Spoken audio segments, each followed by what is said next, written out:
Hey everybody, we're gonna be spectating a plat for Kiriko Ana Illari on Samoa. It's a 15-minute VOD. Let's see how many tips we can give in this time.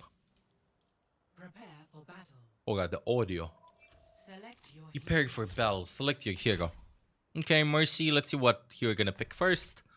Mercy's probably gonna be focused on pocketing one of the DPSs in this, usually like in these scenarios, so you have to pick a support, usually, that focuses more on sustaining the tank. So I want you to play a hero that has a lot of sustain for the tank, which is probably Ana, Bap, Kiriko, Lifeweaver, Moira. Kiri can work too. I'm okay with this.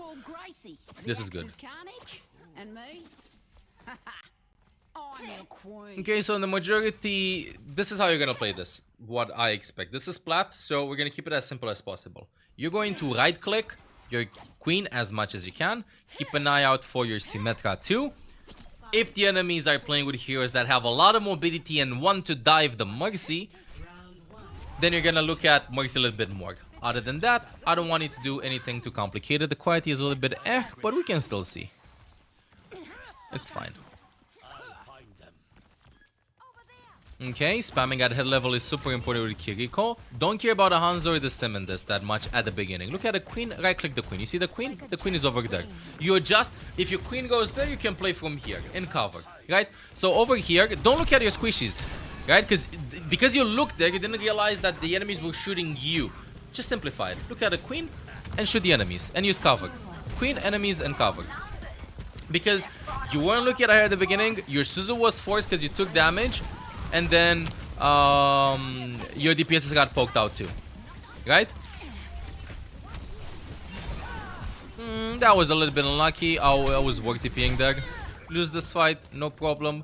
This is about like having, when you're playing Overwatch, you have to have a plan. You cannot just like walk in and play and adjust to what is happening on the spot, especially if you want to climb. If you want to play the finals, which is a new game, right? I want if I play mindlessly, I'm not gonna do well. I have to have a plan with how I approach this. This is a good plan, right? You see the Diva, you do a swap. Ki could have worked against them. Ana can work too. This is more of a style choice. Good mechanics on Ana, bro. I gotta be honest with you. A plat Ana playing like this is good. Good sleep that. Oh my goodness, Ana's your best hero from what I've seen. Nice. Hogs on the side, throwing the nade, using cover. If you played Kiriko like you play Ana with how you use the walls, you'd have won the first team fight. No problemo. Don't insult others. I do as I please. I do as I please too. You're banned. I don't know what was happening, but anyway, playing on the left side, 30% to your nano boost. You have nano. Whenever I'm playing Ana, I'm thinking about like a list of who to nano, right? In this case, nano Diva is good, nano Symmetra second, nano Hanzo, nano Mercy. This is how the list goes. Try to play on a high ground at the beginning. I know that you love playing from the stairs over there, but try to play on high ground. Because if you have high ground, the enemies have to contest high ground, right? It's better to have it than having the option of having it. Does that make sense?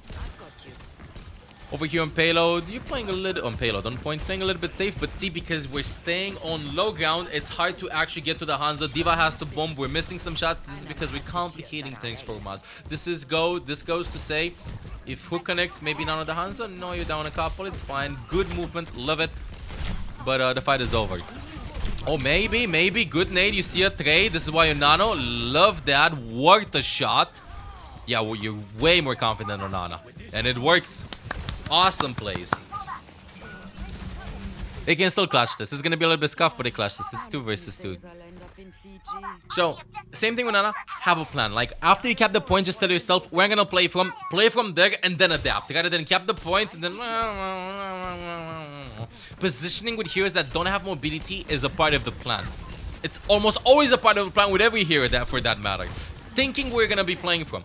I cap the point. Where do I stay? Answer that question, then answer another question. That's the first question you gotta ask yourself. Do I flank? Do I stay in the back? Do I stay on low ground? Do I stay on high ground? And then ask yourself, who do I nano?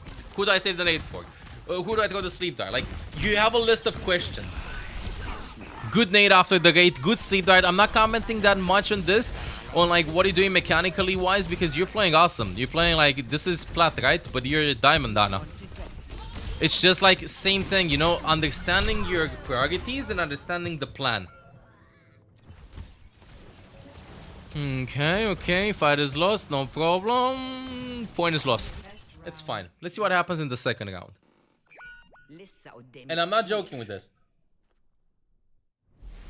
Score This is a VOD review of a clear player that could fix the issues while taking a shit.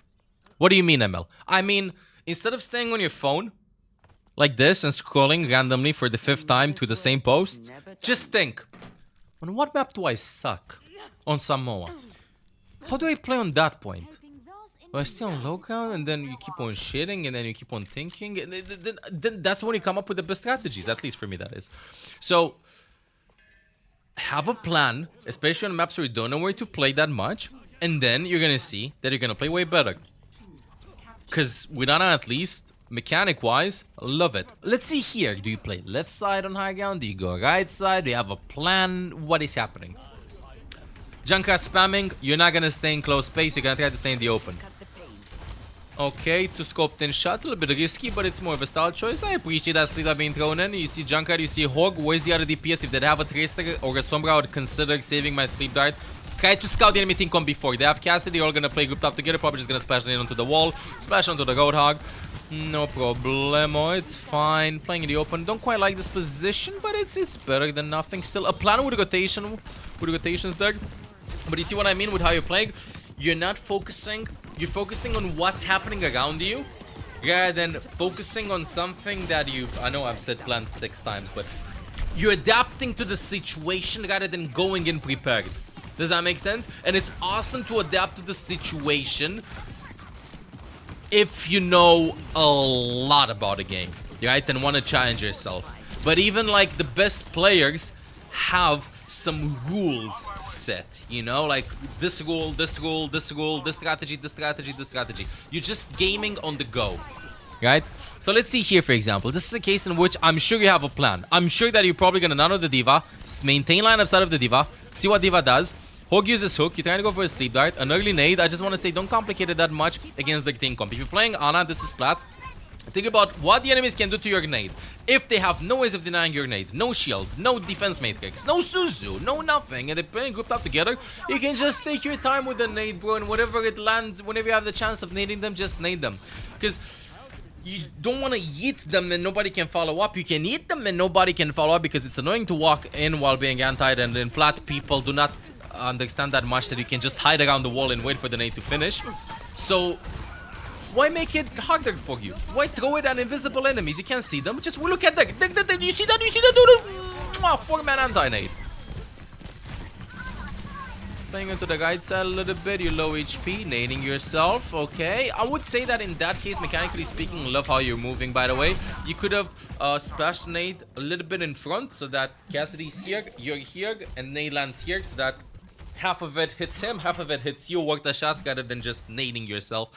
From a mechanical point of view, that's something that we can do with that as nade whenever you're doing so. So you're taking damage, but always think, throw it at the max range of where it can still heal you and it might do damage to the enemies. And see what Orisa. Orisa is a little bit easier to set up with how you want to approach this. You're playing with Baptiste, so I would recommend that this is, again, like, look at the enemies, think about what the enemies can do to you before you see them, right? You can get poked out a little bit, no problem, but Baptiste can support you. Your goal is to not get hooked by Roadhog. After Roadhog uses hook, then you can do whatever you want. No reason to flank, no reason to play a little bit cheeky here onto the side. Just wait for the hook, where hook, hook. No hook, no nothing, playing around the corners. Cassidy flanked you, you dead. Just simplify it, you know? One thing that we, I don't know about audio cues, I think, I mean, I don't know about audio cues. I can definitely hear that you're not playing with the music. There are no comms happening over here. If you see, I didn't cover this. This is my bad. I forgot to tell you in this case that if you see somebody flanking onto the side, even if you don't want to fight them, make sure to ping. You saw him, you heard him too. Ping. Even if you don't want to fight, ping and save your abilities for that duel and you might be able to use it. I'm not seeing a single ping from you. Okay, so ping a little bit more. Let's see with nano usage. Through the window. Peek a little bit. That's just unlike you playing against the Junkrat trap over there. Just got caught. I think you're going to win this team fight though. Oh no, no supports. 3 versus 3, 3 versus 2. Yeah, you should be fine. 2 versus 2, but you have a... You don't have a tank alive. You have Reaper, you have Echo. You'll be fine. I think if you wanted to... Yeah, they're fine, they're fine, they're fine. We're gonna be close. They're just hiding in that corner. Unscoped shot nade. Unscoped shot nade or just unscoped shots. Right? They're standing still. No reason to say scoped in. Maybe somebody's gonna walk in and try to poke you down in that case. Walk to the right side. This is when I would ping. Eat the sleep dart there. Save your abilities a little bit more into seeing the enemies and then doing something to them. Right? Okay, love so being that's a little bit creative. I know that a lot of you are gonna go like, Mr. Streamer, but why are you not telling him to play onto the right side high ground or whatever, bro? This is Plat, right? You try and experiment with what works for you positioning wise. This is not a bad position with how you're approaching this. It's just a little bit complicated, but it's not that bad. Obviously, you can just hug the right side, see the enemies, throw the nade, throw the sleep dart. But here's one thing. I'm seeing that you're having a lot of issues with realizing how much damage the enemies can do to you. Maybe this is why you don't want to see them. If you're playing support, you don't have to go like, ooh, enemies, right? You can just, oh, enemies, hentai. You know what I mean? Because this is a trend that I'm seeing in these VOD reviews. The second we see the enemies, no, don't be scared. Don't be scared of them. You know, you see the enemies?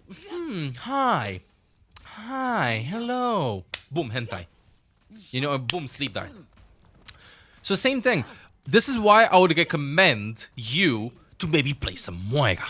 Maybe play some Brig. Maybe play Reaper or May. Whenever you want to play in quick play. Even play some tank for that matter. And realize how much damage the enemies do. So you get rid of being so afraid of the enemy spam. I know that they're spamming a lot, right? But you can just play, get more out of how you're playing and the enemies will care about you more. Love those two shots into the Mercy playing in the open, playing against Tracer. Okay, a little bit risky on the nade there. Could have worked. I'm a fan of that. I'm not gonna say that was a bad nade. Maybe it would have been enough damage from your teammates. You walk in again. We're eating the sleep dart.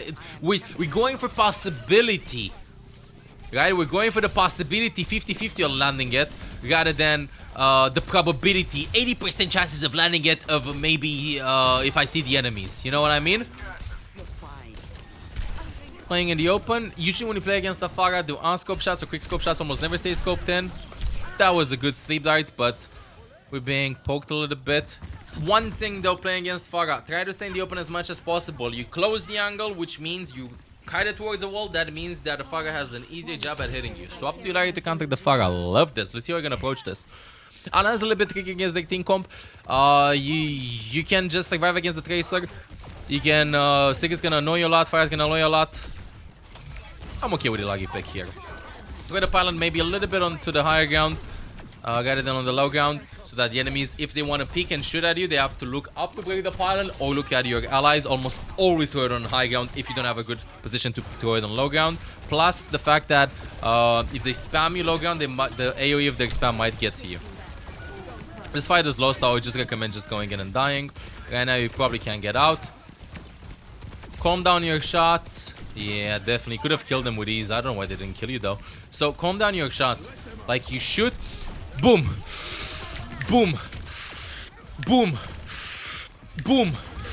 If they're low HP, that's when you can spam a little bit more. But if they're full HP, don't rush it. Great disengage there. This is calming shots. Love it. Pilon up. Pilon up. A little bit far away from you. Using the shift to close the distance. A little bit higher up. Play around the pylon. Widen the angle. Don't tighten it against the Pharah. A little bit higher up. We're gonna have our ultimate. Let's see if we're gonna ult. We can ult Pharah Mercy. You can ult Pharah Mercy. You can ult the backline like Cassidy and Bap.